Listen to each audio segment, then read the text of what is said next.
에베소서 1장 15절에서 16절까지의 말씀만 보도록 하겠습니다. 에베소서 1장 15절에서 16절 말씀 두 절만 우리 한 목소리로 함께 읽도록 하겠습니다. 시작. 이로 말미암아 주 예수 안에서 너희 믿음과 모든 성도를 향한 사랑을 나도 듣고 내가 기도할 때 기억하며 너희로 말미암아 감사하기를 그치지 아니하고. 아멘. 오늘 주신 말씀을 가지고 에베소서 7번째 시간입니다. 다시 시작이라는 전체 주제 가운데 오늘은 사랑과 기도로 이룬 감사라는 제목으로 여러분과 말씀 나누기 원합니다. 제가 한 사람을 여러분에게 질문 드리려고 합니다. 한번 맞춰보세요. 누군지. 칸 영화제에서 감독상을 받은 박찬욱 감독이 선택한 배우입니다. 봉준호 감독이 극찬한 배우이기도 하고요. 그리고 드라마 최근에 있었던 드라마라고 하는 나의 해방일지를 쓰신 박혜영 작가라는 분이 계십니다. 그분이 그 배우를 두고 뭐라고 얘기했냐면 겹이 있는 배우다라고 극찬한 그런 배우가 있습니다. 이분이 누구이실까요? 혹시 아시는 분 계십니까? 네? 아시는 분이 계시네요. 네, 최근에 칸 영화제에서 감독상을 받은 그 박찬욱 감독님이 그 어떤 영화로 감독상을 받았냐면 헤어질 결심이라는, 지금 극장에서 하고 있다고 제가 들었는데, 헤어질 결심이라는 그 영화에 캐스팅된 배우예요. 이름이 김신영입니다. 어디서 들어보셨죠? 개그맨 김신영. 예, 개그맨 김신영을 두고 지금 이 세 감독 작가가 그렇게 극찬을 했다고 그렇게 이야기를 하더라고요.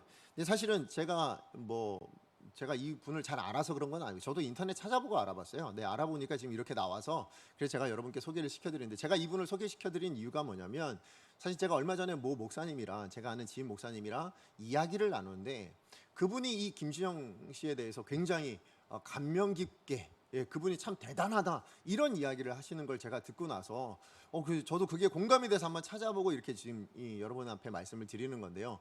그 목사님이 어떤 부분을 가지고 얘기하셨냐면, 이분이 헤어질 결심에 나와서 어떤 영화를 했다, 아니면 개그맨으로 굉장히 웃기다 이런 얘기를 하신 게 아니고, TV 어느 모 프로그램, 그 유키즈라는 프로그램 혹시 아세요? 예, 거기에 나오셨다고 하더라고요. 근데 거기에 나왔는데 그 인터뷰하는 과정 가운데 김신영 씨에 대한 이전 생활에 대한 이야기가 있었대요. 근데 그게 뭐였냐면, 굉장히 불우하고 어린 시절에 굉장히 불우한 그런 환경 가운데 사셨다고 합니다. 그래서 어린 시절에만 이사를 60번 다니셨대요. 네, 그러면서 저도 이제 들어보니까 이제 뭐였냐면, 내용이 2학년 1학기 때, 그러니까 초등학교 2학년 1학기 때만 이사를 8번 다니셨다고 합니다. 그러니까 얼마나, 근데 그 이사 다닌 이유가 다 뭐냐면, 아버지가 사업을 망하셔가지고 이리저리 쫓겨다니다 보니까 그렇게 이사를 많이 다니게 됐다라고 얘기를 하시더라고요. 자, 그런데 이 목사님이 감격을 받은 건 그 어린 시절에 대한 이야기가 아니고요. 사실 어떤 내용 때문이었냐면, 그분이 이런 얘기를 하셨다고. 저도 이제 찾아보니까 그 얘기가 있던데, 그래서 제가 정확하게 적어왔어요. 뭐였냐면, 옛날에는 아빠가 너무 원망스러웠다. 지금은 굉장히 감사하다. 환경 탓 안 한다. 환경 덕분에 라고 생각한다. 이 모든 것이 내 코미디의 자양분이 됐다. 이런 얘기를 하시더라고요. 근데 거기에 이제 이 목사님 뭐 얘기를 하냐, 환경 덕분에. 근데 이 환경이 어떤 환경이에요? 굉장히 불우했던 환경인데, 그 불우했던 환경 때문에 내가 이렇게 망가지고 내가 이렇게 어려워졌으면, 이 얘기가 아니고요. 무슨 얘기입니까? 그 환경을 자양분 삼아서 내가 이런 개그, 사람을 웃길 수도 있게 되었고, 뿐만 아니라 내가 이런 배우, 그래서 다른 어떤 연기를 할 수 있는 그런 자양분이 되었다. 이것이 굉장히 마음에 와닿더라. 그 얘기를 하시더라고요. 그래서 그렇구나, 감사하는 것. 그러니까 이 감사, 그래서 내가 정말 감사한다라고 생각하는 그것이, 이 환경을 바라보는 생각을 바꿀 수도 있구나. 이 환경을 바라보는 시각, 어떻게 보면 이 환경에 대한 해석을 바꿔낼 수도 있겠구나 라는 이야기를 그 목사님이 하셨어요. 그래서 저도 그 얘기가 너무 인정이 돼서, 그래서 이제 와서 이제 자료도 찾아보고 저도 이제 인터넷 검색해보고 그랬거든요. 그렇게 이제 저도 그 유키즈라는 프로그램에 이렇게 짤이라고 표현하죠. 조금 잘라진 영상들이 이렇게 있길래 저도 그 내용을 봤는데 굉장히 감명받으면서 보는데, 문득 제 안에 떠오른 책 한 권이 있었어요. 그 책에 나온 그 글귀가 사실은 있었는데, 그게 뭐냐면, 여러분, 그 책이 어떤 책이냐면 세상을 읽는 통찰의 순간들이라는 책이 있어요. 세상을 읽는 통찰의 순간. 이거 그냥 그런 서적이에요. 근데 뭐냐면, 거기에 그 일본의 그 경영의 신이라고 불리는 사람이 있답니다. 이름이 마스시다 고노스케라고 하시는 분인데, 그분이 이제 어떤 말을 써놨냐면, 감옥과 수도원의 공통점은 세상으로부터 고립되어 있다라는 것이다. 차이가 있다면 불평을 하느냐 감사를 하느냐 뿐이다. 불평은 인생 감옥을 만들고 감사는 인생 감탄을 만든다. 그러므로 감옥이라도 감사를 하면 수도원이 될 수 있다. 제가 이 말이 왜 갑자기 생각났을까요? 오늘 김신영 씨의 인생이 그랬다는 거예요. 무슨 얘기입니까? 그 불우한 환경 때문에 갇혀서 거기에 매달려서 그 인생을 망칠 수도 있어요. 거기서 아무것도 안 하고 그렇게 살아갈 수 있지 않습니까? 자, 그런데 오늘 그 김신영 씨는 그 환경을 뭐로요? 감사라는 도구를 가지고 뭐 한 거예요? 자기의 자양분으로 삼아내고 있더라는 거예요. 그것을 덕분에라고 이야기할 수 있는 그런 인생의 시각이 변화되어지는 일들이 일어나게 되었다라는 것이죠. 예, 맞아요. 정말로 감옥 같은 상황이라도 그 감옥 같은 절망적이고 낙심되고 그래서 거기에 매몰되어서 거기에 갇혀버리는 인생이 아니라 뭐예요? 거기서 자유롭게 그런 상황 가운데 있음에도 불구하고 자유롭게 살아갈 수 있는, 오히려 그것을 자양분 삼아 다시 일어설 수 있는 인생이 되는 것, 무엇이 도구였다고요? 감사가 도구였다라는 것이죠. 제가 이것을 생각하면서 떠오른 인물이 하나 더 있습니다. 누굴까요? 예, 맞아요. 사도 바울입니다. 제가 지금 설교 준비하잖아요. 예, 설교 준비를 하다 보니까 그렇구나, 이 사도 바울이야말로 이 사람이 이런 사람이구나 라는 걸 알게 되었다라는 것이죠. 여러분, 사도 바울이 어디에 갇혀 있었다고요? 감옥에 갇혀 있잖아요. 예, 실제로 감옥에 갇혀 있었어요. 언제 죽을지 모르는 상황이에요. 그런데 거기에 매몰되어서 아무것도 안 하고 나 이제 죽었구나 하고 그냥 가만히 있는 인생이었나? 그러지 않더라고요. 거기서 좌절하고 낭망하고 절망하고 그렇게 거기에 갇혀져 있는 인생이 아니라, 몸은 비록 거기에 갇혀져 있을지 몰라도 뭐예요? 그 마음은, 그의 사명은 뭐예요? 여전히 활발하게 움직이고 있더라. 여전히 자유롭게 그렇게 감당하고 있더라 라는 것을 알 수 있다라는 것이죠. 자, 그런데 이게 어떻게 해서 가능했는가? 무엇 때문에 가능했는가? 무엇 때문일까요? 그도 감사했기 때문이에요. 여러분, 오늘 본문 16절 말씀 같이 한번 읽어보겠습니다. 시작. 내가 기도할 때에 기억하며 너희로 말미암아 감사하기를 그치지 아니하고. 아멘. 여러분, 지금 사도 바울의 마음에 어떤 마음이 있는 거예요? 감사가 있는 거예요. 자, 그런데 여러분, 사도 바울이 이 한 번만 감옥에 갇혔냐? 그렇지 않죠. 여러분, 많이 감옥에 갇혔어요. 그 감옥에 갇혀서 있을 때마다 여러분, 그때 어느 교회 소식들이 들려지면 그때마다 편지를 썼잖아요. 그래서 제가 언젠가 지난 설교 때 말씀드렸는데, 자, 저희 옥중서신이, 사도 바울이 쓴 옥중서신이 전체 몇 권일까요? 기억하십니까? 몇 권일까요? 제가 이번에 에베소서 하면서 계속 얘기를 드려요. 이렇게 잊어먹으셔야 제가 다음에 또 재탕할 수 있어요. 자, 몇 권이냐면 4권입니다. 4권. 예, 그래서 에베소서, 빌립보서, 그 다음에 골로새서, 빌레몬서, 이렇게 4권이에요. 자, 그런데 여러분, 이 4권을 쓸 때도 정말 여기서 이런 사역, 이런 사명을 감당할 수 있었던 이유가 다 어디 있었을까요? 감사하더라고요. 그래서 여러분 한번 말씀드릴게요. 빌립보서 1장 3절 말씀이에요. 같이 한번 읽어보겠습니다. 시작. 내가 너희를 생각할 때마다 나의 하나님께 감사하며. 예, 감사하는 마음으로 지금 이 편지를 쓰고 있는 겁니다. 자, 골로새서 1장 3절도 마찬가지예요. 같이 한번 읽어보겠습니다. 우리가 너희를 위하여 기도할 때마다 하나님 곧 우리 주 예수 그리스도의 아버지께 감사하노라. 자, 마지막으로 빌레몬서 1장 4절이에요.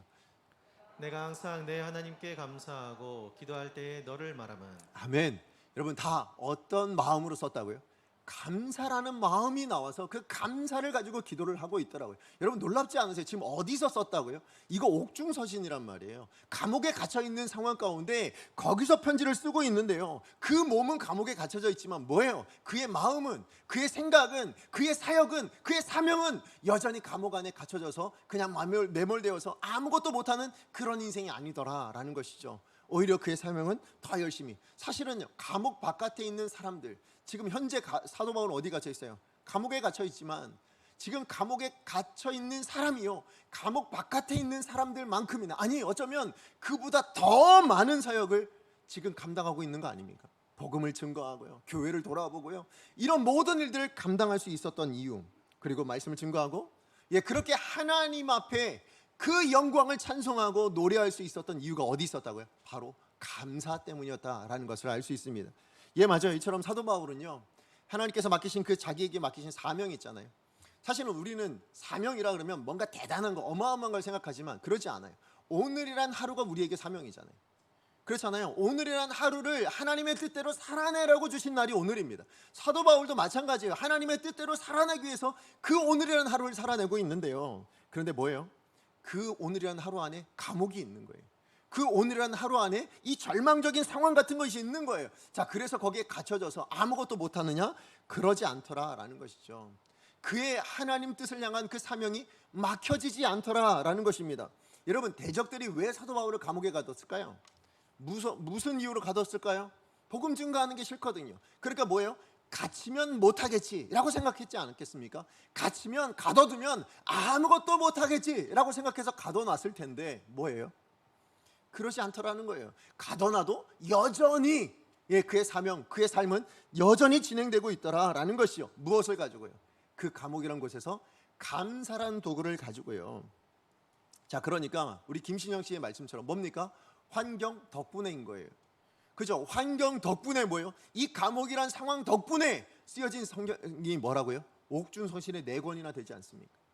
그렇죠? 이 4권이라는 이 성경이 하나님의 말씀이 그렇게 기록되어지지 않았습니까? 자, 그렇기 때문에요, 저는 오늘 우리 본문에, 이 본문을 통해서 우리 삶에도 이런 일들이 일어나잖아요. 여러분, 우리 삶에도 참 많은 감옥 같은 상황들이 있어요. 정말 절망할 만하고, 정말 낙심할 만하고, 정말 나로서는 어떻게 감당할 수 없는 그런 꼼짝달싹할 수 없는 그런 상황들이 우린 자주 만나거든요. 지금은 아닐지 몰라도, 아니 지금도 이 자리에, 그럼에도 불구하고 이 자리에 나오신 분들도 계시겠지만 그러지 않다 할지라도 언젠가 우리는 만나게 되어질 텐데, 그때 그럼 우리는 거기에 갇혀 있을 것이냐? 우리는 거기서 매몰되어서 그래서 주저앉는, 그래서 포기하는 그런 인생이 될 거냐? 그러지 않아야죠. 하나님 그걸 원치 않으십니다. 오늘 사도 바울처럼 뭐예요? 그런 몸은 감옥에 갇혀 있다 할지라도, 몸은 움직일 수 없다 할지라도 뭡니까? 우리의 생각과 우리의 마음과 우리의 사명만큼은 뭐예요? 자유롭게 그렇게 살아갈 수 있는 그런 사도 바울 같은 인생이 되기를 원하시는 거 아니겠습니까? 그러므로 오늘 우리가 어떻게 하면 사도 바울처럼 살아갈 수 있는가? 어떻게 하면 사도 바울처럼 살아갈 수 있어요? 감사해요, 감사. 그렇잖아요. 이 감사를 잃어버리지 않으면 어떻게 될까요? 사도 바울 같은 인생이 되겠죠. 자, 그런데 아까도 제가 말씀드렸지만 사실 이 감사라는 도구 때문에 뭐예요? 인생을 달리 보게 돼요. 인생을 다르게 해석하게 되더라고요. 감옥이 아닌 인생. 그죠? 예, 그런 인생으로 바꿔내더라. 자, 그러니까 그렇다면 오늘도 우리가 이 감사라는 도구를 가지고 우리도 그런 인생 살아내야 되는데, 그러면 이런 감사의 도구는 어떻게 생기겠냐는 거예요. 그죠? 이걸 오늘 사도 바울을 통해서 2가지로 좀 나누기 원합니다. 자, 우리 인생의 시각을 바꾸는, 우리 인생의 해석을 바꾸는 그런 감사를 하려면, 우리 그래서 사도 바울처럼 살려면 우리가 기억해야 될 첫 번째는 뭐냐면요, 하나님과 사람에 대한 사랑이 필요합니다. 자, 이게 오늘 사도 바울이 우리 본문에 이야기하는 거예요. 여러분, 오늘 본문의 1장의 구조 자체를 한번 보시자면, 여러분 앞서 나오는 1장 1절과 2절 그 인사만 빼버리면 2개로 커다랗게 단락을 나눌 수 있어요. 하나는 뭐냐면 하나님께 대한 이야기고, 두 번째는 뭐예요? 에베소 성도들에 대한 이야기예요. 자, 그런데 첫 번째 나오는 이 1절에 전반부에 나오는, 여러분 이 3절부터 14절까지 내용이 뭐였습니까? 하나님에 대한 이야기인데 어떤 내용이에요?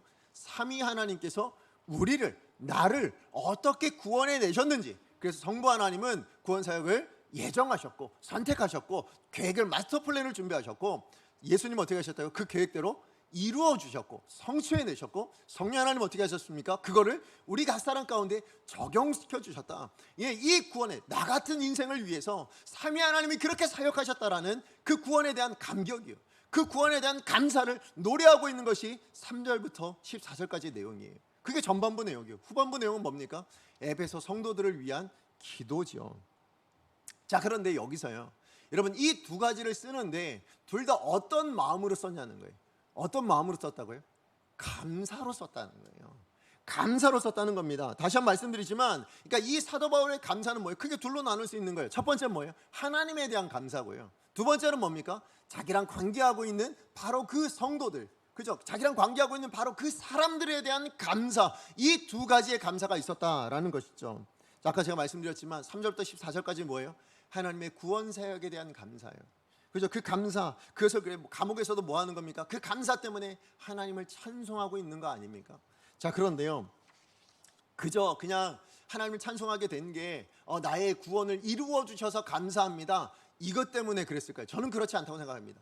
구원해 주시고는 하나님은 그냥 너 마음대로 살아, 너 내버려 두고 그렇게 살도록 내버려 두시는 분이세요?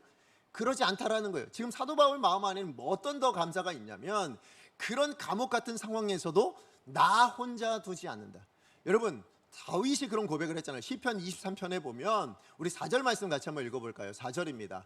같이 한번 읽어봅니다. 시작. 내가 사망의 음침한 골짜기로 다닐지라도 해를 두려워하지 않을 것은 주께서 나와 함께 하심이라. 주의 지팡이가 막대기가 나를 안위하시나이다. 아멘.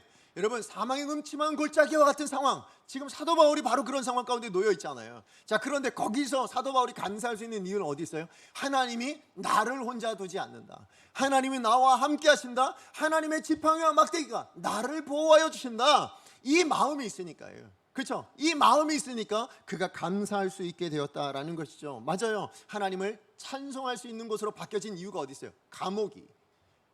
무엇 때문이에요? 감사란 도구 때문인 거예요. 이 감사를 잃어버리지 않으니까. 자, 그런데 이 사도 바울의 감사가 여기로 끝나냐? 그러지 않더라고요. 이 구원에 대한 이 감격으로 끝나지 않고요. 하나님이 나와 함께 하심에 대한 감사로 끝나지 않고 그것이 확장되고 있어요. 자, 그게 뭐냐면 16절이에요. 우리 같이 한번 읽어봅니다. 시작. 내가 기도할 때에 기억하며 너희로 말미암아 감사하기를 그치지 아니하고. 아멘. 여러분, 아까 전에 누구로 말미암아 감사한 거예요? 하나님으로 말미암아 감사한 거였잖아요. 하나님의 구원 사역 때문에 그것으로 말미암아 감사했어요. 하나님이 나와 함께 하심으로 말미암아 감사했다고요. 그런데 지금 사도 바울의 감사가 넓어졌어요. 한 걸음 더 나아갔어요. 누구로 말미암아 이제 감사합니까? 너희로 말미암아 감사한다라고 이야기하고 있지 않습니까? 예, 맞아요. 여기 나오는 너희가 누구예요? 에베소 성도들이에요. 예, 이 에베소 성도들이 믿음으로 사는 거예요. 이 에베소 성도들이 사랑으로 살아가는 것, 그것을 듣고 그것을 기억해서 감사로 올려드리고 있다라는 거죠. 그죠? 예, 맞아요. 그 소식을 듣게 된 겁니다. 에베소 성도들의 소식을 듣게 되었는데, 내가 기도할 때 그 소식에 대한 기억을 가지고 뭐예요? 감사로 나아가고 있다라고 지금 그렇게 이야기를 하는 겁니다.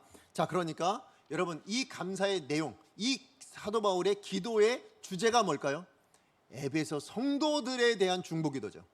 그죠? 성도들에 대한 중보적 기도라고 말씀드릴 수 있어요.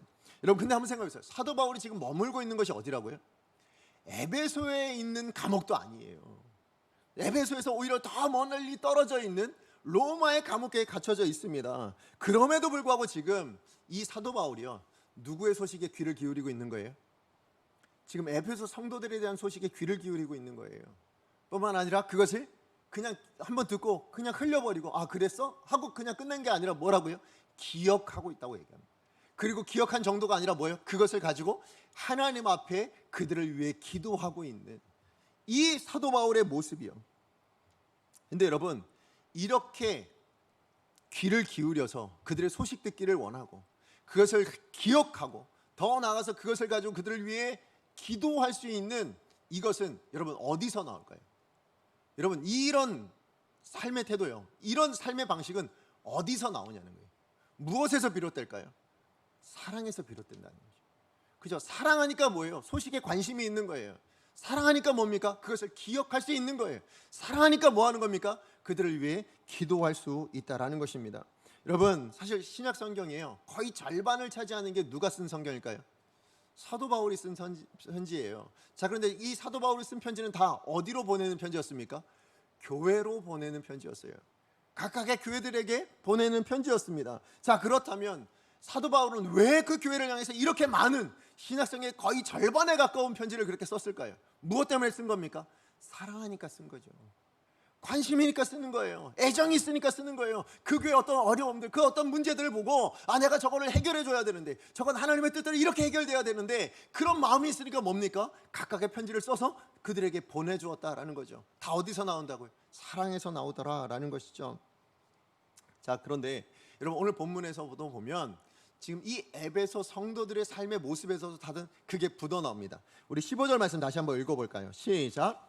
이로 말미암아 주 예수 안에서 너희 믿음과 모든 성도를 향한 사랑을 나도 듣고. 네, 지금 이 에베소 성도들의 삶의 모습이 어떠했습니까? 너희 믿음과 모든 성도를 향한 사랑이 있었다고 얘기하죠.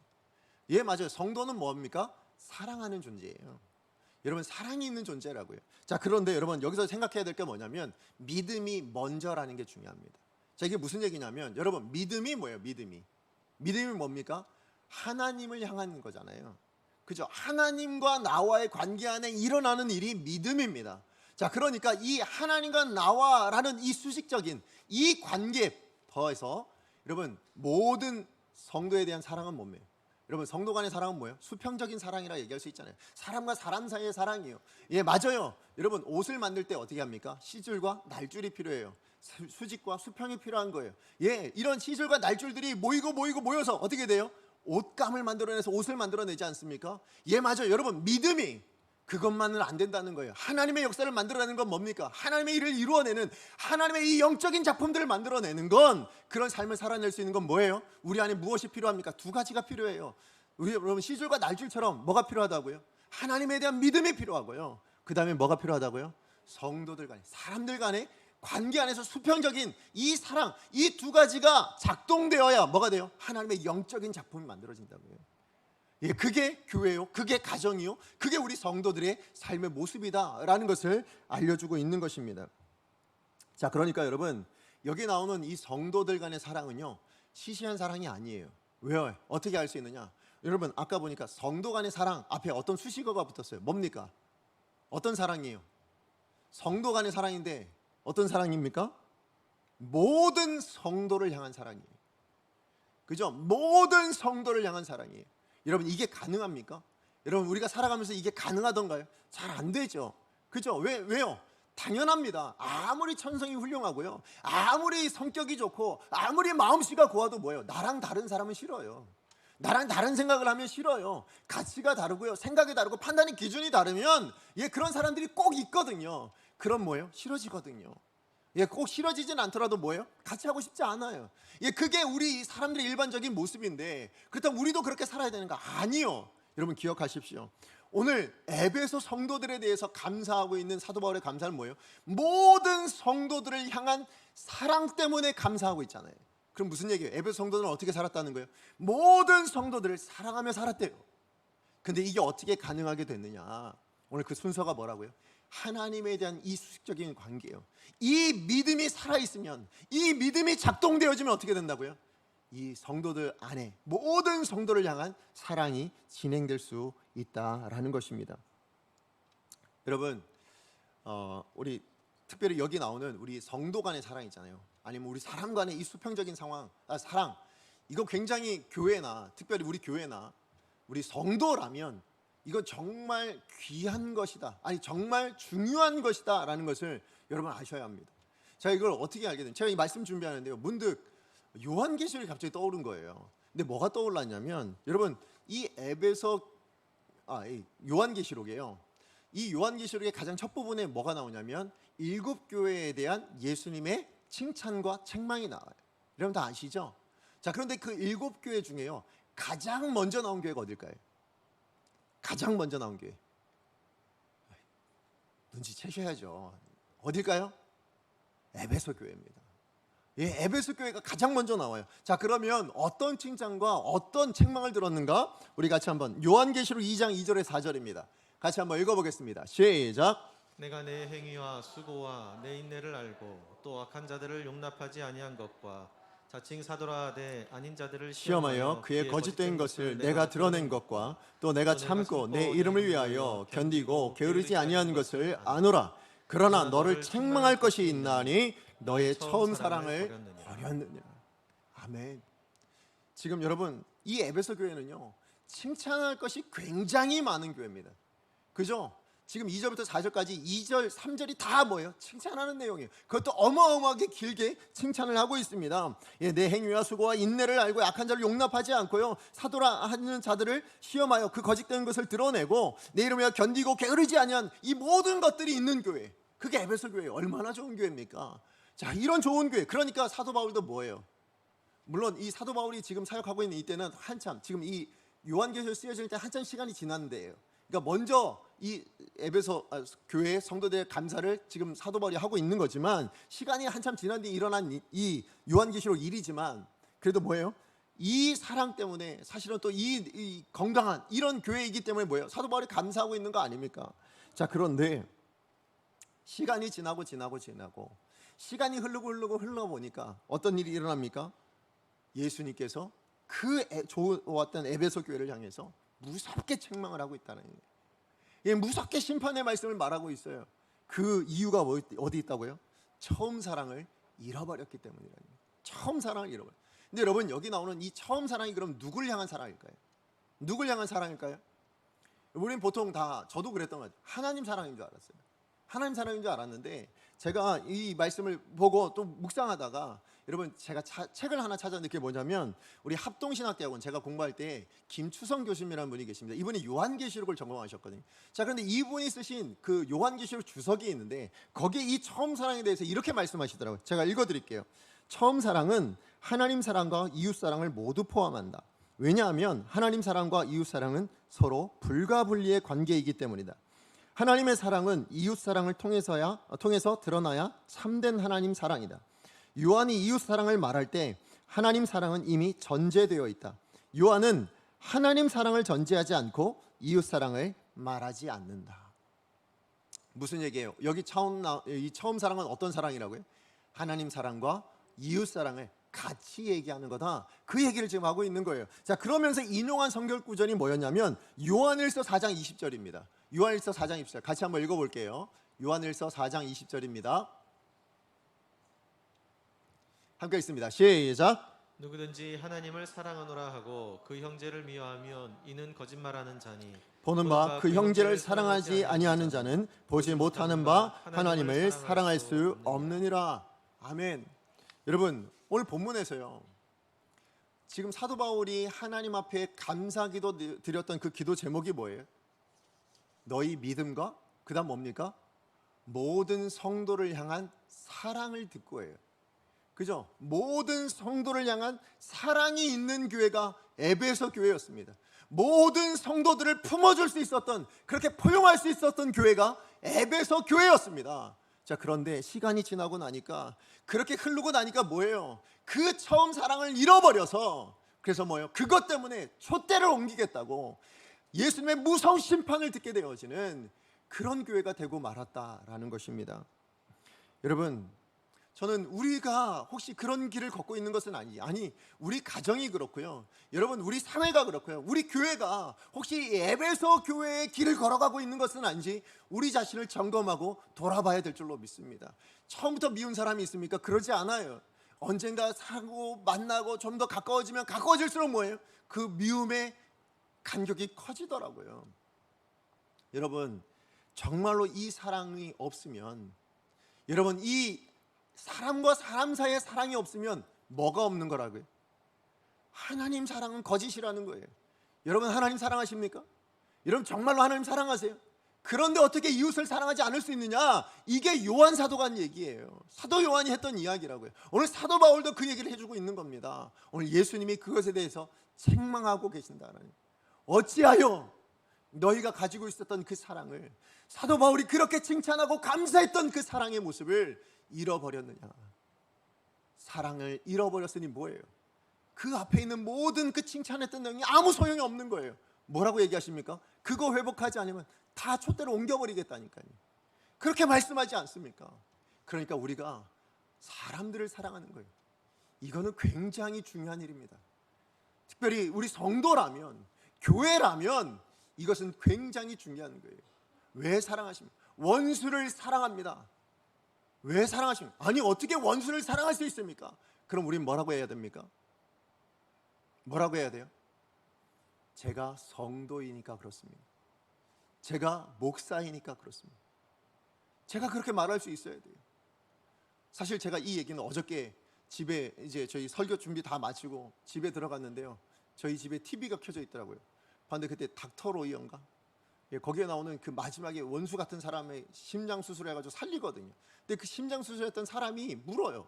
나를 왜 살렸냐? 이렇게 물었더니 그 사람이 뭐라 그랬게요? 주인공이 나는 의사입니다. 저 그게 굉장히 감명하다. 그래서 저희 아들 옆에 보고 있길래 아들한테도 얘기했어요. 야, 우리는 저런 사람 돼야 되지 않겠냐? 우리가 저런 인생 돼야 되지 않겠냐? 내가 의사이기 때문에 원수 같은 사람도 살리는 그런 마음이라면, 여러분 오늘 우리는 성도이기 때문에, 우리는 하나님의 사람이기 때문에 원수를 사랑하고, 그 원수가 물어볼 때 뭐라고 얘기해야 돼요? 왜 나 같은 원수도 사랑하냐? 뭐라고 그래야 됩니까? 나는 성도이니까, 나는 집사니까, 내가 장로니까, 내가 권사니까, 내가 목사니까 사랑합니다. 이렇게 말할 수 있어야 된다라는 것입니다.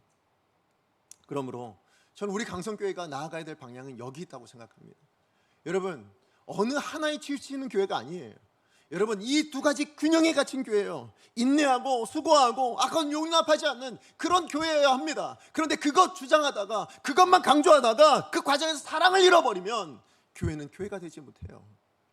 그러면 저는 우리 강성교회가 그렇게 나아갔으면 좋겠어요. 이 두 가지를 균형을 가지고 있는 교회예요. 저는 우리 강성교회가 나아가야 될 방향이 여기 있다라고 저는 생각을 합니다. 오늘 사도 바울은 감옥에서 하나님을 찬양하며 그렇게 감격할 수 있었던 이유가 어디 있습니까? 감옥에서도 그 하나님의 말씀을 기록하면서 주어진 그 사명의 자리를 감당해낼 수 있었던 그 이유가 어디 있었는가? 가장 먼저 뭐예요? 하나님에 대한 사랑, 그 하나님에 대한 믿음을 가지고 뭐예요? 삼위 하나님의 구원 사역에 대한 감사를 잃어버리지 않기 때문이죠. 나와 함께 하시는 그 하나님에 대한 감사를 잃어버리지 않았기 때문이에요. 뿐만 아니라 모든 성도들이 지금 에베소 성도들에 대한 그 믿음과 그 사랑을 기억하며 그들에 대한 사랑을 잃어버리지 않았기 때문에 뭐예요? 감사로 나아갈 수 있었다라는 것이죠. 그러고 보면 여러분 사랑이 감사를 낳습니다. 사랑해야 감사가 나와요. 그리고 그 감사는 우리 인생에 대한 해석을, 우리 인생에 대한 시각을 바꿔내 주더라. 여러분 이것을 꼭 기억하시길 부탁을 드립니다. 자, 그런가 하면 두 번째예요. 우리 인생의 시각, 우리 해석을 바꿔낼 수 있는 그런 감사를 하려면 무엇이 필요하냐? 그 감사를 기도로 승화시켜야 된다. 이 감사를 기도로 드러내야 된다는 거예요. 지금 사도 바울이 감옥에 갇혀 있었는데요. 거기서 어떤 소식이 들려온 거예요? 에베소 성도들에 대한 소식을 듣게 되었습니다. 자, 그런데 그 소식이 뭐예요? 믿음을 지키기 위해서 애를 쓰고 있는 거예요. 누가요? 에베소 성도들이. 뿐만 아니라 성도들 간에 모든 성도들을 향해서 뭐하고 있어요? 사랑을 주고받고 있는 거예요. 사랑을 나누고 있는 거예요. 자, 그런 소식을 들으니까 정말 얼마나 감사합니까? 그죠? 진짜 감사할 만한 소식이 어느 목회자가 들어도요 이거는 감사할 소식이에요. 여러분 여러분의 자녀들이 아버지에 대한 부모님에 대한 믿음을 가지고요 형제들이 그렇게 사이좋게 지낸대요. 그렇게 행복하게 산대요. 이 소식 들으면 여러분 안 기뻐할 부모가 어디 있어요? 감사하지 않을 부모가 어디 있습니까? 그러니까 이 사도 바울도 지금 그런 마음을 가지고 감사를 하고 있는데 여러분 이 감사가 그렇게 잘하고 있었어? 아유 그랬구나. 참 잘 됐네. 진짜 잘 됐어. 이렇게 얘기하고 그냥 끝나버릴 수도 있는 거 아니에요? 그렇죠? 그렇게 개인적으로 그냥 생각하고 끝나버릴 수도 있는데 오늘 사도 바울은 그것을 끝내지 않더라고요. 그걸 가지고 뭐예요? 하나님께 들고 나아가는 기도 제목으로 삼고 있다는 거예요. 그죠? 그 감사의 내용을 가지고 하나님 앞에 기도하는 기도 제목으로 삼고 있다라는 것이죠. 그게 16절이에요. 우리 다시 한번 읽어볼까요? 16절 시작. 16절입니다. 방송실 같이 한번 읽습니다. 시작. 내가 기도할 때 기억하며 너희로 말미암아 감사하기를 그치지 아니하고. 아멘. 내가 기도할 때 무엇으로 기도한 겁니까? 감사 제목 가지고 기도한 거예요. 에베소 성도들에 대해서 기억하면서 그 내용을 가지고 하나님 앞에 기도를 시작하고 있더라라는 것이죠. 여러분 맞아요. 제가 아까 말씀드렸지만 여러분 옥중서신을 쓸 때요 사도 바울이 감사의 마음으로 썼다고 제가 말씀드렸어요. 근데 그 감사가요 그 옥중서신 전부를 다 보시면 아시겠지만 감사가 다 어디로 나가냐면 기도로 나가요. 감사가 다 기도로 나옵니다. 여러분 하나만 제가 말씀드릴게요. 골로새서 1장 3절이에요. 모든 서신에 다 나오는데 오늘 그 하나만 읽습니다. 우리 아까 읽었던 골로새서 1장 3절입니다. 시작. 우리가 너희를 위하여 기도할 때마다 하나님 곧 우리 주 예수 그리스도의 아버지께 감사하노라. 아멘. 여러분 사도 바울의 기도 제목이 뭐였어요? 여러분 에베소서 교회 성도들이죠. 뿐만 아니라 빌립보 교회 성도들, 아니면 골로새서 교회 성도들, 더 나아가서 빌레몬이라는 그 사람들, 그들에 대한 기도 제목이에요. 자, 그런데 그들에 대한 소식을 듣고요 그 소식을 가지고 하나님께 기도로 나아가는데 감사하며 기도하고 있다라는 거예요. 그러니까 감사의 그 내용이 다 기도로 승화되고 있었다라는 것입니다. 그러고 보면 사도 바울은 항상 자기 사역이 그랬던 것 같아요. 무엇이든 자기 사역을 감당할 때, 무엇이든 어떤 일을 감당할 때 뭘로 풀어갑니까? 기도로 풀어가는 사람. 그러니까 기도로 풀어가는 기도의 사람이 누구였다고요? 사도 바울이었다라는 것을 알 수 있습니다. 자, 그러고 보면 여러분 우리가 이웃사랑이라고 표현할 때요 하나님 사랑, 이웃사랑 얘기하잖아요. 자, 이웃사랑의 가장 최고의 표현은 뭘까요? 이웃사랑의 가장 최고의 표현 여러 가지 있잖아요. 자, 그런데 저는 그중에 가장 최고의 표현이 바로 기도라고 생각합니다. 특별히 중보적 기도. 아까 제가 중보기도라고 말씀드렸는데 사실은 중보기도는 옳은 표현이 아닌 것 같아요. 왜냐하면 중보기도는 예수님만 하실 수 있거든요. 그러니까 우리는 뭐예요? 예수님을 따라하니까 중보적 기도 이렇게 얘기하면 될 것 같아서 제가 중보적 기도라고 제가 말씀을 드립니다. 예, 맞아요. 중보적 기도야말로 우리가 이웃사랑을 표현하는 가장 최고의 표현이다라고 말씀드릴 수 있을 것 같아요. 여러분 뭐 이웃사랑하니까 뭐 너무 광범위 아니고 여러분 자녀로 한번 생각. 자녀에 대해서만큼은 이 사랑을 잃어버리지 않으니까 여러분 우리 부모된 우리 자녀를 사랑하시는 우리 부모님들 한번 기억해 보세요. 부모가 자녀에게 해줄 수 있는 가장 귀한 일이 뭘까요? 정말 많은 일을 할 수 있죠. 아마 부모님이라면 여기 있는 모든 분들 해줄 수 있으면 줄 수 있는 거 다 주고 싶은 게 부모 마음일 겁니다. 그죠? 예, 그러니까 건강을 위해서 뭐예요? 좋은 음식 먹이고 싶어요. 그래서 유기농 찾아보고요. 좋은 거 건강 요소 따져보고요. 그렇게 해서 여러분 음식 차려줍니다. 그렇게 음식을 줍니다. 뿐만 아니라 여러분 뭐 좋은 진로를 선택할 수 있도록 뭐 해줘요? 학원 보내고요. 과외해주고요. 이렇게 합니다. 뭐 공부하는 거 필요하다면 다 해줍니다. 뿐만 아니라 또 뭐예요? 다른 아이들 뭐 학교 다니는데 다른 아이들 꿀릴까봐 뭐 저희들 막내가 한 번 그런 적이 있어요. 제가 핸드폰을 되게 늦게 사주거든요. 근데 핸드폰 없다고 자기만 없다고 집에 와가지고 맨날 그런 적이 있어요. 예, 그런데 제가 안에 어떤 마음이 들었냐면 저도 부모니까 이것 때문에 다른 아이들 사이에서 차별당하거나 왕따당하거나 이런 거 아니야 혹시? 이런 마음들이 생기더라고요. 예, 그래서 그런 거 사줄 수 있어요. 예, 맞아요. 줄 수 있어요. 그리고 뭐 먹고 싶은 거 하고 싶은 거 하라고 용돈도 많이 줄 수 있습니다. 얼마나 좋아요. 여러분 이거 다 해주는 부모님이면 우리 자녀들 정말 좋아할걸요. 그렇죠? 이 모든 거 우리 다 해줄 수 있어요. 그런데 이 모든 것을 다 해주더라도 빠뜨리지 않아야 돼. 가장 중요한 것이 하나 있다고요. 그게 뭐라고요? 그게 중보 기도라는 거예요. 그게 중보적 기도라는 거예요. 그 아이의 영혼을 위해서 기도해 주는 것이 부모로서 해줄 수 있는 가장 귀한 것임을 여러분 기억하셔야 됩니다. 제가 아까 말씀드렸던 그 모든 거 다 해줬는데요. 여러분 내가 죽고 하늘나라에서 기다리고 있는데 안 와요. 누가? 내 자녀가 안 오면 어떻게 될까요? 여러분 이 땅에서 해준 게 다 무슨 소용이 있냐는 거예요. 아무 소용 없잖아요. 하나님 나라에서 만날 수가 없는데, 하나님 나라에서 아무리 기다려도 볼 수 없는데, 여러분 우리 자녀를 만날 수 없다면, 그렇다면 이 땅에서 해준 모든 것이 다 무슨 소용이냐는 거예요. 아무 소용 없지 않습니까? 그러므로 여러분 기억하셔야 돼요. 우리가 자녀들을 위해서 정말 많은 거 해줄 수 있지만 가장 귀한 건 뭐라고요? 가장 귀한 건 우리 아이들을 위해, 우리 자녀들을 위해 기도하는 겁니다. 우리 자녀들도 마찬가지예요. 우리도 저도 자녀니까 여기 계신 여러분도 자녀잖아요. 여러분 자녀들도 마찬가지예요. 우리 부모님께 해줄 수 있는 거 참 많아요. 용돈도 드리고요, 원하는 거 해드리고요, 좋은 데 보내드리고요. 예, 맞아요. 다 해줄 수 있어요. 좋죠. 그런데 가장 귀한 건 뭐라고요? 그 부모를 위해서 해드리는 기도입니다. 그게 사랑의 가장 최고의 표현이다라고 제가 말씀드릴 수 있을 것 같아요. 사실 제가 몇 번 여러분 앞에 말씀드렸던 것 같아요.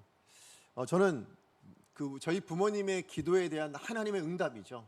하나님의 응답으로 지금 제가 목회자로서 지금 사명을 감당하고 있거든요. 저 어린 시절 생각해보면 저도 굉장히 불우했던, 그래서 김신영 씨처럼 정말 아버지를 원망하며 그렇게 살았어요. 예, 정말 많이 원망하며 살았어요. 이 가난한 것에 나는 왜 이런 가난한 집에 태어나서 왜 이렇게, 저는 뭐 정말 그러면서 살았거든요.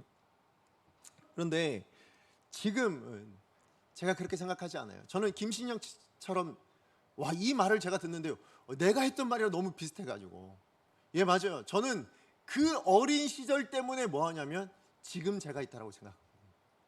예, 저는 지금 그렇게 생각합니다. 지금의 제가 있는 이유는 거기 있다고 생각해요. 자, 그런데 그 어린 시절에 그 불우했고 그렇게 싫은 그 생각 가운데서, 그런 삶의 자리에서도 제가 지금 이런 마음을 가질 수 있는 거에는 제 머리에 선명한 기억이 하나 있기 때문이에요. 그게 뭐냐면 제가 진짜 열심히 놀았어요. 정말 제가 하나님이 우리 어머니를 살려주시는데 가정 환경은 못 바꾸는구나, 이 경제적인 어려움에 대해서는 해결하실 수 없구나, 이런 마음이 들 정도였어요. 그러니까 정말 제 마음대로 그냥 하나님 어떤 것만 하시고 어떤 건 안 하시네, 이런 생각이 있어서요. 하나님을 부인하지는 않았지만 정말 제 마음대로 살았거든요. 그래서 제가 그 고등학교 가면 이제 자율학습 하잖아요. 땡땡이도 정말 열심히 쳤어요. 예, 정규 수업만 했습니다. 뭐 자율학습이고 뭐고 아무것도 하지 않았어요. 그래서 언제 한번 보충 수업 때 미리 땡땡이 쳐가지고요. 근데 해피름은 그날 교복만 입고 온 거예요. 사복을 원래 싸가지고 다녔는데 사복을 안 가져온 거예요. 예, 그리고 제가 집을 갔어요. 집을 갔는데 제가 산동네에 살았거든요. 산동네에 살았고 산중턱쯤 지나서 거기에 살았고 천막을 치고 살았어요. 그냥 우리 그 포장 천막 있잖아요. 그 천막을 치고 살았는데 그러다 보니까 방음이 안 돼요. 근데 방음이 안 되는데 그래서 제가 집 앞에 갔죠. 아무도 없을 줄 알고 솔직히 간 거예요. 집에 누가 있을 거라고 생각 안 하고 사복 가지러 간다고 갔어요. 가는데 어디서 펑펑 우는 소리가 들리는 거예요. 정말 엉엉 우는 그런 소리가 들리는 거예요. 근데 가보니 저희 집 앞에서는 안 해요. 아까 제가 말씀드렸지만 방음이 하나도 안 되니까 울고 있는데요. 자, 그런데 그 우는 내용이 뭐예요? 기도 내용이었어요. 기도이셨습니다. 그래서 제가 저희 어머니 모르세요. 제가 바깥에 30분을 들었어요. 발걸음이 떨어지지 않더라고요. 그냥 30분을 들었어요. 집에 들어갈 엄두는 아예 안 나고요. 그렇게 30분을 듣는데 제가 그 기도 소리를 들으며 제가 하나님 앞에 전 기도를 그 당시에 잘 못했으니까 제가 할 수 있었던 기도 뭐였냐면 하나님 저희 어머니의 저 기도 꼭 들어주세요. 이거였어요. 그러면서 제가 뭐였냐면 그 길로 그냥 학교를 다시 갔어요. 그리고 엄청 맞았죠. 예, 땡땡이 치고 보충 수업 중간에 들어오니까 얼마나 많이 맞았겠어요. 예, 그렇지만 뭐 아랑곳하지 않아요. 그 이후로 공부라는 걸 좀 시작하게 됐고 지금의 제가 있게 된 거거든요. 그러니까 제 머리 안에는요 그 어머니에 대한 기도가 선명합니다. 그러다 보니까 뭐예요? 저는 제 인생이요, 저는 제 마음대로, 아니 지금의 제 모습이요, 저는 자만할 수 없어요. 제가 잘했어요? 아니에요. 전 잘한 거 하나도 없어요. 그런데 부모님의 기도에 대해서 하나님은 응답해 주셨잖아요. 그래서 지금 제가 여기 있는 거예요. 그러다 보니까 제 인생이요, 저는 함부로 살 수 없어요. 그렇잖아요. 하나님 원하시는 뜻대로 우리 부모님께서 기도하시는 대로 정말 믿음에서 떠나지 않는 그런 사람 되기를 저는 꿈꾸고, 그래서 지금도 제 인생에 소망을 가지고 그렇게 살아갑니다. 저는 강성교회 오기 전에요 사실 개척을 준비하고 있었거든요. 근데 개척 준비할 때 가장 문제가 뭐였냐면 사실은 경제적인 어려움이요, 그건 어려움도 아니었어요. 왜요? 저는 어렵게 자랐거든요. 그러니까 저는 환경 덕분에 라고 생각하는 게 그래서예요. 저는 어려움에 처하든 가난에 처하든 이건 중요하지 않아요. 예, 그거는 저는 어렸을 때 겪어봤으니까. 그리고 저희 아내한테도 사실은 아내도 그런 저를 선택하고 따라와 줬으니까 그게 어렵지 않았어요. 근데 문제는 뭐였냐면 저희 자녀들이었어요. 예, 개척을 준비하는데 저희 자녀들에게는 사실 한 번도 겪어본 일이 아니잖아요. 그래서 저희 자녀들에게는 양해를 구했어요. 엄마 아빠가 이런 결정을 했는데 그러다 보면 너희들이 지금 내가 이렇게 주고 싶은 걸 못 줄 때가 있다. 반대로 너희가 원하는 것을 내가 해줄 수 없을 때가 있어. 그럼에도 불구하고 아빠는 이 길을 가야 되는데 어떻게 되겠니? 그걸 허락해 줬어요. 그래서 사실은 제가 개척 준비하다가 갑자기 강성교회 청빙을 받아서 이렇게 오게 된 거거든요. 예, 제가 그럴 수 있는 이유가 어디 있다고요? 제가 이런 삶이 된 이유가, 예, 저는 이 환경 덕분에라는 마음을 가질 수 있는 진짜 그 환경 때문이에요. 그런데 그 환경에서 제가 이런 시각의 변화, 예, 이런 내 인생에 대한 해석의 변화가 어디서 나왔다고요? 우리 어머님의 기도 때문이에요. 그 이후로 우리 부모님이 함께 기도해 주시고 계시니까 제가 어떻게 제 마음대로 살아요? 전 그렇게 살 수 있는 인생 아닙니다. 맞아요, 여러분. 사도 바울이 지금 감옥에 갇혀 있습니다. 그래서 그들을 위해서 할 수 있는 일이 뭐예요? 지금 겨우 편지 하나 써주는 정도예요. 그렇잖아요. 그들 편지 하나 써주는 일이 전부예요. 그런데 그게 전부인 줄 알았는데 보니까 아니더라. 그걸 우리가 지금 말씀을 통해서 확인하게 되죠. 뭡니까? 뭘 할 수 있었습니까? 가장 위대한 거, 가장 귀한 일을 하고 있더라고요. 그게 뭡니까? 기도를 하고 있더라. 그죠? 그 감사 제목을 가지고 그 감사의 제목을 주고 있는 그 성도들을 위하여서 기도하고 있더라. 이것이 가장 귀한 일. 그래서 제가 기억난 말이 하나 있었어요. 그게 뭐냐면 패트릭 존스턴이라는 분이 하신 말씀이에요. 여러분, 영어인데 굉장히 어려운 단어인데 여러분이라면, 여러분 수준이라면 하실 수 있을 것 같아서 제가 여러분에게 읽기를 원하면서 한번 적어왔어요. 자, 보여주세요. 우리 같이 한번 읽어보도록 하겠습니다. 같이 한번 읽어봅니다. 시작. When we walk, we walk. When we pray, God works. 어렵죠? 굉장히 어렵지만 여러분 다 수준이 높아서 다 읽으신 줄로 압니다. 무슨 뜻입니까? 내가 일할 때, 우리가 일할 때 뭐예요? 우리가 일하는 것뿐이라는 거예요. 그런데 우리가 기도할 땐 누가 일하십니까? 하나님이 일하신다는 거예요. 그러니까 우리가 일하면 우리가 만들어낼 수 있는 결과가 전부예요. 그게 전부인 인생이겠지만 우리가 기도하면 그럼 뭐예요? 하나님이 만들어주실 것을 이루어내며 하나님이 주시는 것들을 누리며 살아가는 인생 되도록 만드신다라는 것입니다. 그렇기 때문에 여러분 기억하세요. 여러분, 감사의 제목이 있어서 그 감사의 소식을 듣고 사도 바울은 뭐 했어요? 감사를 올려드렸어요. 그랬더니 그 감사를 가지고 기도했더니 어떻게 됐을까요? 저는 그렇게 됐을 거라 생각해요. 하나님이 일하셔서 또 다른 감사의 제목이 생겨난 거예요. 그 소식을 또 듣게 되니 뭐 하는 거예요? 사도 바울은 또 기도를 하고, 그렇게 해서 또 소식이 전해지고, 전 이게 선순환이라고 생각합니다. 예, 맞아요. 오늘 우리 감사의 모든 성도님들이 그런 선순환을 누리셨으면 좋겠습니다. 예, 우리가 정말 하나님 앞에 기도했더니, 우리 성도를 위해서, 내 가정을 위해서, 내 자녀를 위해서, 내 부모를 위해서 기도했더니 그 부모에게 하나님이 역사하시더라. 내 자녀에게 하나님이 역사하시더라. 또 그 감사의 제목을 듣고 그것 가지고 또 하나님 앞에 나아갔더니 하나님께서 또 다른 감사의 제목을 만들어서 또 나로 기도하게 만드시더라. 이 선순환의 고리를 여러분 끊지 않으셨으면 좋겠어요. 여러분, 이것을 연결시키는 게 뭐라고요? 그게 기도라고요. 그걸 기도라고 지금 말씀하고 있는 거예요. 여러분, 그래서 이 기도를 통해서 여러분 인생이 이런 선순환을 누려가시는 복된 인생, 정말 하나님께서 불가능을 가능케 하시는 그 능력을 경험하시는 저와 여러분, 우리 모두의 삶이 되기를 간절히 축복합니다. 여러분, 말씀의 결론을 맺습니다. 우리 인생에 대한 시각이요, 우리 인생에 대한 해석을 바꿔낼 수 있는 그 능력이 어디에 있습니까? 그 도구가 어디에 있다고요? 감사에 있다라고 제가 말씀을 드렸어요. 자, 그런데 이 감사는 여러분 세상 사람들도 인정해요. 믿지 않은 사람들도 인정해요. 그런데 우리는 그 정도 감사해가 아니라는 거예요. 우리는 거기서 하나 더 나아갈 수 있는 감사, 우리는 그것보다 더 위대한, 아니 비교할 수 없는 감사를 살아낼 수 있는 인생이어야 된다라고 말씀하십니다. 자, 그런데 그 감사는 무엇으로 이루어져야 되는가? 무엇으로 이루어져야 됩니까? 사랑으로 이루어져야 됩니다. 하나님에 대한 사랑, 이웃에 대한 사랑으로 이루어진 감사여야 된다라는 거예요. 그리고 더 나아가서 무엇으로 이루어진 감사여야 됩니까? 기도로 이루어진 사랑, 감사요. 예, 기도로 이루어진 감사여야, 그래서 그 감사가 비로소 뭐예요? 우리의 모든 환경과 시각을 바꿔놓을 수 있는, 그 해석을 바꿔낼 수 있는 복된 감사가 되더라. 그래서 말씀해 줍니다. 저는 오늘 우리 강사의 모든 성도님들이 이 감사가 있기를 축복합니다.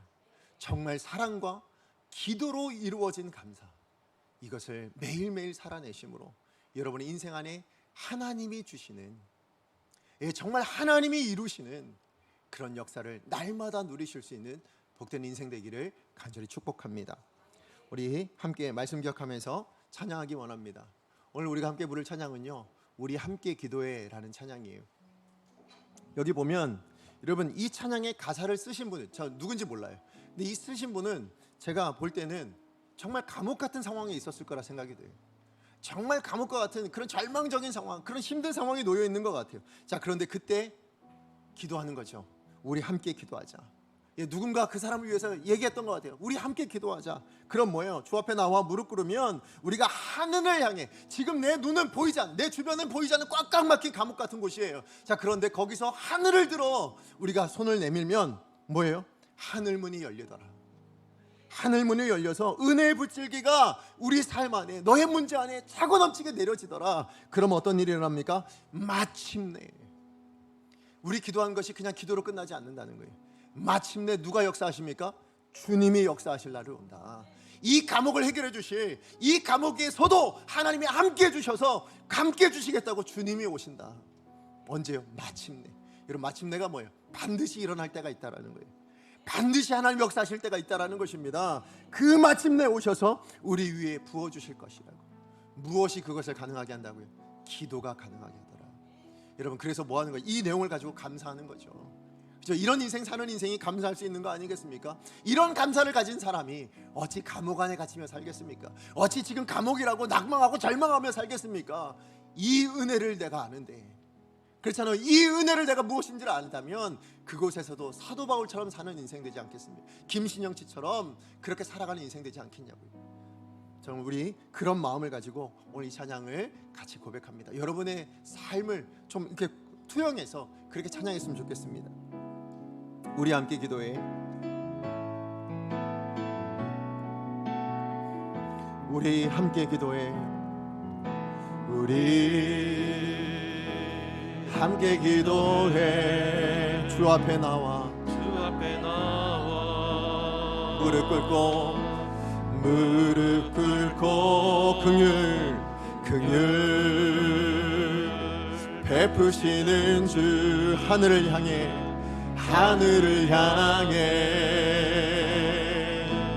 두 손 들고 하늘문이 열리고 하늘 문이 열리고 은혜의 비추기 이 땅 가득 내리도록 마침내 주 오셔서 의의 비추기 우리 정말 여러분 감옥 같은 삶이 있으십니까? 우리 그런 분들을 향해서 우리 그런 분들을 생각하면서 기도합니다. 우리 함께 우리 권유합니다. 예, 정말 우리 함께 기도하자고 권유해 주셨으면 좋겠어요. 주님 앞에 나와야 한다고, 주님 앞에 무릎 꿇어야 한다고 우리 권해 주시기를 소망합니다. 나의 명예에도 긍휼을 그렇게 기도하면요, 예, 긍휼을 베푸시는 분이시거든요. 은혜를 베풀어 주시는 하나님이시니 아무리 감옥 같은 곳이라 할지라도 하늘을 바라보시길 바랍니다. 그러면 하늘문이 열립니다. 예, 주님이 그렇게 역사하십니다. 은혜를 우리 가운데 부어주셔서 모든 문제를 역력하게 이기게 해주실 줄로 믿습니다. 마침내 주님께서 오십니다. 우리 사망의 음침한 골짜기라 할지라도 함께 계시기 때문에 해를 두려워하지 않을 수 있는 그 은혜를 우리 가운데 주십니다. 우리 다시 한번 믿음을 가지고 하늘문이 열리고 은혜의 빛을 허락하여 주시옵소서. 하늘문이 열리고 은혜의 비추기 이 땅 가득 내리도록 마침내 주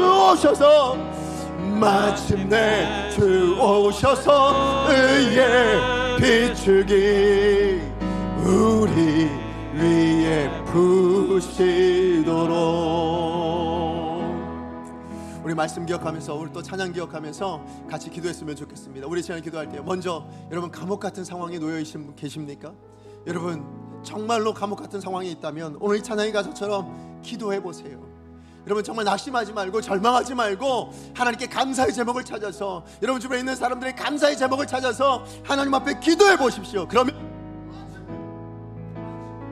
하나님께서 역사하여 주실 줄로 믿습니다. 뿐만 아니라 여러분 혹시 여러분 주변에 이런 어려운 감옥 같은 상황을 겪고 있는 분들이 계십니까? 육신의 어려움이, 경제적인 어려움이, 아니면 또 관계 이런저런 어려움들로 인해서 그렇게 힘들어하고 있는 분들이 계시다면 우리 거기서 권해줘야 돼요. 기도합시다. 주님 앞에 기도합시다. 그러면 하늘문이 열리고 마침내 주님이 오셔서 그래서 우리를 바꿔주실 거야. 우리 문제를 해결해 주실 거야. 아니 문제는 여전하다 할지라도 너와 하나님이 함께하여 주실 거야. 이것을 나눌 수 있는 우리가 되었으면 좋겠습니다. 우리 같이 중보하며 우리 함께 기도하기를 원합니다. 주여 은혜를 주옵소서 외치고 기도합니다. 주여 은혜를 주옵소서. 사랑하는 하나님 감사합니다. 오늘 주신 말씀을 기억합니다. 이 하나님 정말로 힘들고 어려운 때를 삽니다. 하나님 정말 낙심되고 좌절하고 하나님 정말 감옥과 같은 하나님 환경 때문에 열악해서 환경이 불우해서 하나님 정말로 주저앉을 수밖에 없는 하나님 그냥 엇나갈 수밖에 없는 빗나갈 수밖에 없는 하나님 그런 삶을 살고 있는 사람들이 있습니다. 하나님 그럼에도 불구하고 하나님 오늘 이 자리로 부르신 것은 오늘 이 말씀을 허락하여 주신 것은 하나님 우리가 그 자리에서도 그 인생을 바꿀 수 있는 감사가 있다는 것을 알게 해주고 싶으셔서 하나님 그 감사를 통하여서 하나님 그 감사를 가지고 하나님 앞에 기도할 때에 하나님 정말 사랑과 기도로 이루어진 그 감사를 주님 앞에 올려드릴 때에 그 감사가 우리의 인생을 해석하는 하나님 눈을 바꾸신다는 하나님 것을 알게 해주시기 위해서인 줄로 압니다. 예 하나님 우리 기도합니다. 하나님 앞에 기도합니다. 엎드립니다. 하나님 지금도 기도합니다. 지금도 엎드립니다. 하나님 하늘문을 열어주시고 하나님 은혜의 빗줄기 부어주셔서 마침내 우리 주님과 함께 동행하며 그 어떤 자리라도 하나님 자유하며 하나님 정말 찬송하며 살아갈 수 있는 사도 바울과 같은 인생 될 수 있도록 하나님 그런 우리 인생이 될 수 있도록 주님 축복하여 주시옵소서.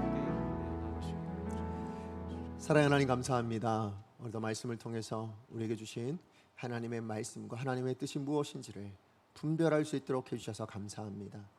하나님 정말 어렵고 힘든 상황을 살아내고 있는 이때 하나님 이때 우리가 그 상황에 주저하지 않게 해주시고 절망하지 않게 해주시기를 소망합니다. 오히려 다시 일어서서 다시 눈을 들어서 하나님 앞에 기도하고 찬송할 수 있는 정말 사도 바울과 같은 인생이 오늘 우리에게 주어진 사명을 하나님의 뜻대로 살아낼 수 있는 복된 하루하루의 삶을 살아낼 수 있는 귀한 우리 강성의 모든 성도님들 다 되게 하여 주시옵소서.